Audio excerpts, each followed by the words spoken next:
Michael Skillman here, and today we're going to talk about how to make home-cooked meals more accessible to college students.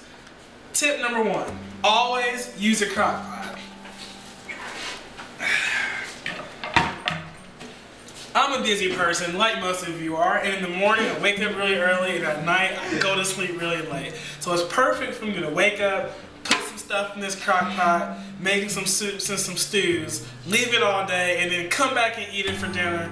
And it makes a large portion, so I eat it for the next dinner. And in addition to that, soups made in the crock pot have about 66 calories on average, when the average canned soup has about 120 calories.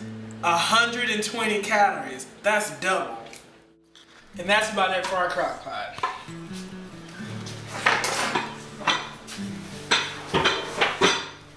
Next, we have blender.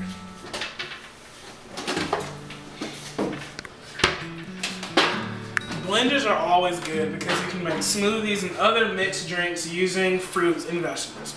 Preferably, we want to use fresh fruits because they're the most helpful.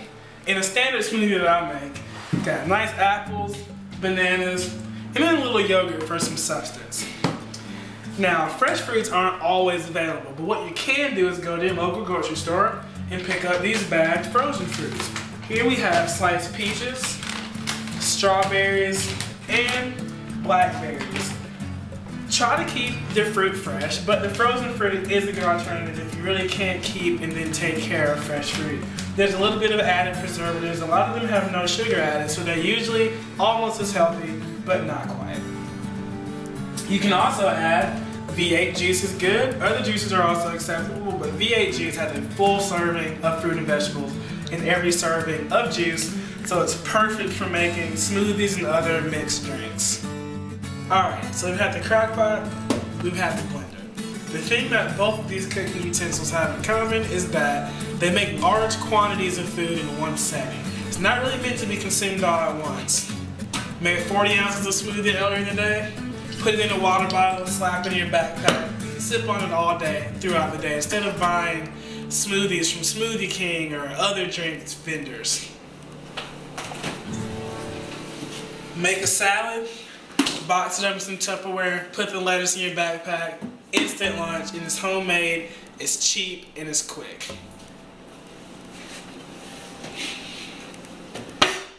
If you bought some turkey, comes in this nice Tupperware container the company provides for you. Take some of the stew from that crock pot, ladle it into this guy, put a spoon in your backpack, and you're good to go. Instant lunch, it's quick, healthy, and homemade. So, we've used the crock pot, we've used the blender, we've learned how to make food ahead of time. Now, we're going to go through a little trick that will make using homemade food a lot more convenient for you, and it will make it a lot more appealing. First, I'll tell you the hard facts. 20 years ago, cheeseburger averaged 333 calories. Today, the average cheeseburger meal has 590 calories. You go to a restaurant and you're given this meal, and there's no way you can control the portion they're going to give you. Now that brings us to our first definition. A portion simply is how much you eat in one serving. But a serving is how much you should eat according to the nutritional facts of that food item. One serving of hamburger, I can guarantee you, is not 590 calories. So if you want to get the proper serving size, the best way to control that is by simply making your own food. You make it yourself right here in your kitchen. You can fully control how much you eat to make sure that your portion and your recommended serving size are equal.